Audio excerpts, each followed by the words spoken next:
Today I'm talking about the star Wormwood hitting the earth, what the book of Revelation says, and I'm interviewing Dr. Tom Horn, who has written the book The Messenger, and it is about wormwood hitting the earth potentially in 2029, and he'll be giving you the details on that. And I'll also be answering your questions such as, what about all the recent UFO sightings?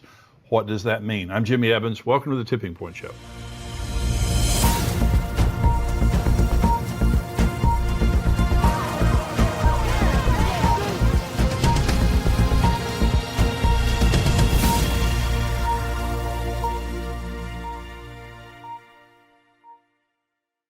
Welcome to the Tipping Point Show today. We've got a very, very interesting show today because we're talking about Revelation chapter 8, where wormwood, the star wormwood, hits the earth. Now, there is an asteroid headed toward Earth that NASA is talking about. All the experts are talking about it hitting the earth in April of 2029, and that's what this book is about by Thomas Horn. And we have a big interview coming, some in the free portion of the program. The rest of it will be in the subscriber portion after the break. But he's written this book called The Messenger, and this goes into detail now about what the experts are saying, and that is there is an asteroid, a major asteroid on the way to Earth. And many of the leading experts are saying it's going to hit the Earth on April the 13th, 2029. And so Dr. Thomas Horn is going to be talking about what that means related to the end times and when the beginning of the tribulation would occur. So stay tuned for that. Let me just kind of talk us up to the point of the interview with Dr. Horn. I've been talking about the book of Revelation, and there are basically 21 judgments. There are more than that actually in the book of Revelation, but you have the 7 seal judgments, and we've talked about that, the 7 trumpet judgments and the 7 bowl judgments, and they get worse. Now, they start out really bad. Some people ask, does the tribulation begin with, not too much bad stuff happening, and then there's the great tribulation? That Jesus is the one that told us in the middle of the tribulation, when the abomination of desolation occurs, he said the second part of that is great tribulation such as never occurred on the earth. And so the last 3.5 years is definitely worse than the first 3.5 years, but the first 3.5 years are very, very severe. The first seal that is broken, there's a rider on a white horse, that's the Antichrist, and he has a bow, he's making war, he goes out to conquer and to make war. Then there's the rider on the red horse, that's the second seal that's broken. Peace is taken from the earth and men kill each other. Okay. The third seal is the rider on the black horse, and it says that there's famine and starvation. It takes an entire day's wage to buy enough food to survive that day. The fourth seal is broken, and it's the pale horse. A fourth of mankind is killed in different manner, by starvation, by sword, and by wild animals. It's just absolutely awful. The first 4 seals are terrible. The 5th seal is broken, and you have the altar of souls, where the people who have been martyred are asking God, how much longer do we have to wait?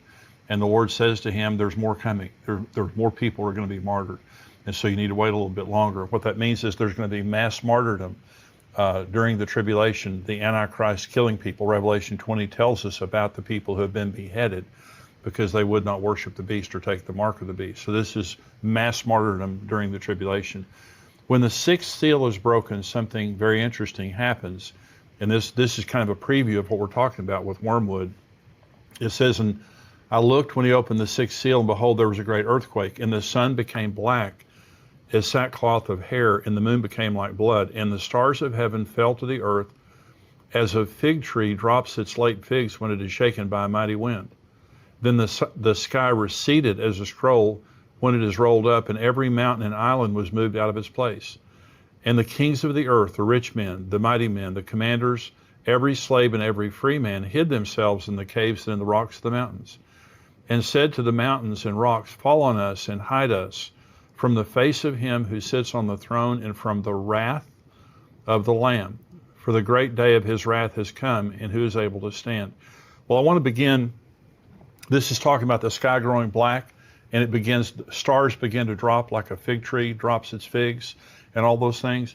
Well, if you saw the movie Greenland, it's a good movie, and it talks about extinction level event that happens when an asteroid hits the Earth. And what you notice in that movie, which is a very realistic movie, is an asteroid is not just one big rock, even though it is ultimately. You have all of these stars, all of these parts of the rock hitting in waves. And so that would be like a fig tree losing its figs. And so we're going to read in just a minute in Revelation chapter 8 now, all of the events, or the first 4 trumpets, are going to sound in Revelation chapter 8. The seals are over. The first 4 trumpets are going to sound, and all of these are the same event. It's all wormwood that is about to hit, that hits, and the effect after it hits. So this is chapter 8. When he opened the 7th seal, there was silence in heaven for about half an hour.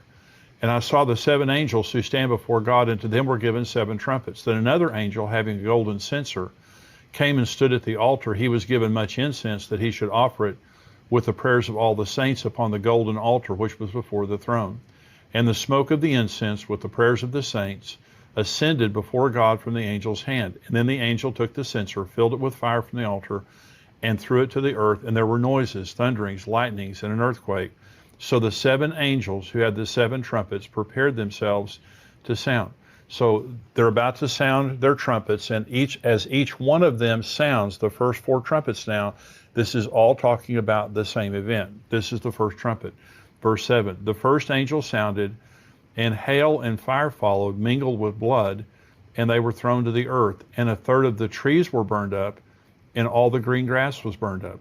So now here comes this asteroid, and it begins to enter Earth's atmosphere. And what happens is the atmosphere becomes superheated. And so just like this star is coming, it's throwing off these parts of it that come in first. That's what it's talking about here. And then everything begins to get burned up. It begins to scorch the earth. Here's the second trumpet, same event. Then the second angel sounded, and something like a great mountain burning with fire was thrown into the sea. And a third of the sea became blood, and a third of the living creatures in the sea died, and a third of the ships were destroyed. Again, this is part of wormwood. This is part of the asteroid that comes and it strikes the ocean. And when it does, it just devastates the ocean and the sea life in the ocean. Okay, here's the third trumpet. Then the third angel sounded, and a great star fell from heaven, burning like a torch, and it fell on a third of the rivers and a third of the springs of water. The name of the star is Wormwood. A third of the waters became wormwood, and many men died from the water because it was bitter. Now you notice that this is affecting a third of the earth. That's a massive amount of geography that this is covering, both in the sea and on the land, and it's making the waters poisoned so that people die when they drink the waters. And now later in Revelation 16, all sea life dies, and all of the waters of the earth are either poisoned or become blood. So the judgment upon the waters is one of the great judgments now. But what you'll notice now in the trumpet judgments, and also or the seal judgments and the trumpet judgments, is it's partial. It's a fourth, it's a third, it's partial. When you get to the bowl judgments of later on in the book of Revelation, it's total. Everyone's affected by those judgments. And so this is the fourth trumpet. Then the fourth angel sounded, and a third of the sun was struck, a third of the moon, a third of the stars, so that a third of them were darkened. A third of the day did not shine, and likewise the night. And I looked, and I heard an angel flying through the midst of heaven, saying with a loud voice, Woe, woe, woe to the inhabitants of the earth, because the remaining blast of the trumpet of the 3 angels are about to sound. Let me go back now to the 6th seal and read you what I read you earlier. I looked when he opened the 6th seal, and behold, there was a great earthquake, and the sun became black as sackcloth of hair, and the moon became like blood. And the stars of heaven fell to the earth as a fig tree drops its late figs when it is shaken by a mighty wind. So both in the 6th seal and also here at the 4th trumpet, we're told that the sky grows black. That's exactly what happens when a meteor or an asteroid hits the earth. That magnitude of an asteroid, it throws up all the dust. There's all like Mount St. Helens or something like that. All this dust is thrown up into the atmosphere, and it becomes very dark or black. And so these judgments are describing one event. An asteroid is coming. It begins to superheat the earth, burn up all the green grass, all of that. Then it throws off a part of itself in the ocean. Then it hits the earth, and then the sky grows black. So the judgment of wormwood is a severe judgment that causes great death, great harm. You can understand the level of panic. Now, Dr. Tom Horn is going to join us here, and he had a personal experience that he's going to talk about, a dream that he experienced that then led him to the truth of Apophis. Now, Apophis is what NASA is calling the asteroid that it's on its way here. And there's some level of disagreement that you'll hear him talk about, that NASA is trying to deny that this is going to hit the Earth directly. You can imagine the panic that would cause if everyone knew this was happening. And by the way, we have sent up a spaceship for the purpose of finding asteroids and trying to blow them up for the purpose of them not hitting the Earth. And so I personally believe that is in response to Apophis and what NASA is saying right here. So we're going to go right now to this interview by Dr. Tom Horn. NASA has affirmed that there is an asteroid headed toward the Earth. They're calling it Apophis. And they're saying it's going to arrive, was it 2029? Yeah, Friday the 13th, April 2029. And you may have seen in recent weeks where they're reaffirming something they already did say, and I dealt with it in both the Wormwood Prophecy as well as the new book, The Messenger, in which they're saying that while Apophis is going to make a very, very close miss of the Earth, they are saying that right now they're calling an all clear, saying that it's not going to impact the planet. Now, this is something that your listeners need to really pay attention to. There are numerous scientists that reacted to their most recent all clear, warning that the trajectory that they have made, their calculation of Apophis, is off by as much as 600,000 miles. Good. In fact, the mathematician Harry Lear, he implies that Apophis is going to crash into Earth in 8 years from now, and he even went so far as to send a letter to the President of the United States begging him to have the U.S. government scientists cross-check those calculations immediately, because he says that NASA's either playing a game with the trajectory stats, or they are just they're intentionally misleading the public. And then he ends his letter. Anybody can log online and read his letter. He ends that dispatch with this ominous admonition that he thinks we're already out of time anyway.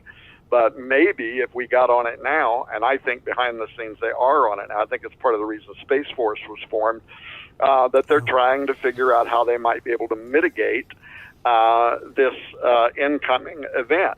But it's not just Lear. Nathan Myhrvold, who was the head of Microsoft, the science department for Microsoft for many years, he is consistently listed every year in the top 100 scientists in the world. And he recently wrote a peer-reviewed paper that I referred to in the books called An Empirical Examination of Wise, Neo-Wise Asteroid Analysis and Results, in which he not only refutes a lot of the data from NASA, he charges them outright with deliberately misreporting threats by these near-Earth objects and of behaving extremely deceptively with deliberate scientific misconduct. So in other words, he is saying this wasn't an accident on part. They are going out of their way to intentionally cover up very real, potentially imminent space threats, including Apophis. And then there's a video on YouTube that anybody can watch right now that's got the famous planetary scientist and the astrophysicist Neil deGrasse Tyson, very popular figure. And he says that on April 13, 2029, I'll quote, this is from the YouTube video, this is a quote, Apophis will come so close to Earth that it will dip below our orbiting communication satellites. It will be the largest, closest thing we have ever observed to come by Earth. The orbit we have for it now is uncertain because these things are hard to measure and hard to get an exact distance for, so we cannot tell you exactly what that trajectory will be. So, and this was the same thing that the astronomer from the Pentagon told me. He said it's absolutely baloney. Well, he used a different word that I won't use. But he said it's absolute baloney.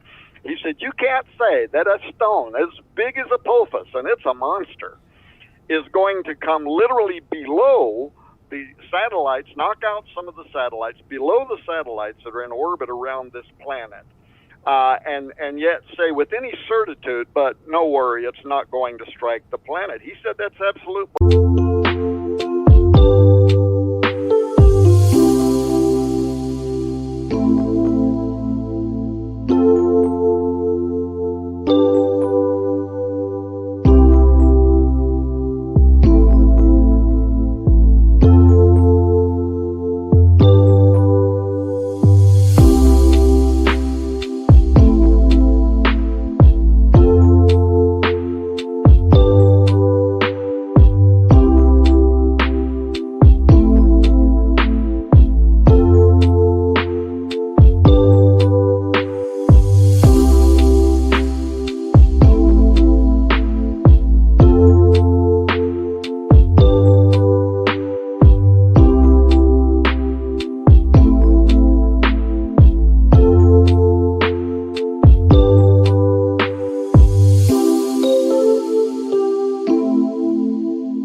movie Greenland, where right up until and so you know that in the beginning, NASA, they're all saying, no worries, it's just going to skim past, no big deal, take pictures, draw cartoon pictures of it.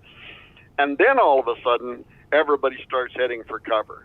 And that is what many of these people believe is going to happen with Apophis. Now, why would NASA be covering that up? Well, it's really obvious, because it would create mass panic. And maybe meanwhile, they might come up with some way to mitigate the incoming of that asteroid. They're sending a spaceship up right now to blast an asteroid. They are. Yeah. That's exactly right, and that's the reason why they are doing that. Well, that's a fascinating interview. I hope that you enjoyed that. Now, we have more of it coming, about 10 more minutes of that interview coming up in the subscriber portion. If you're not a subscriber, please become a subscriber. endtimes.com is where you go to subscribe. It's $7 a month, $77 a year. As a monthly subscriber, you get the first month for free. So if you want to just check it out, become a monthly subscriber. It's free for the first month. If you don't want to continue, fine. And if you do, that's great also. But become a subscriber. If you're not a subscriber, I'm going to say goodbye to you. If you are a subscriber, we're going to take a short break here, and we'll be back with more of the interview from Dr. Tom Horn, and I'm also answering questions.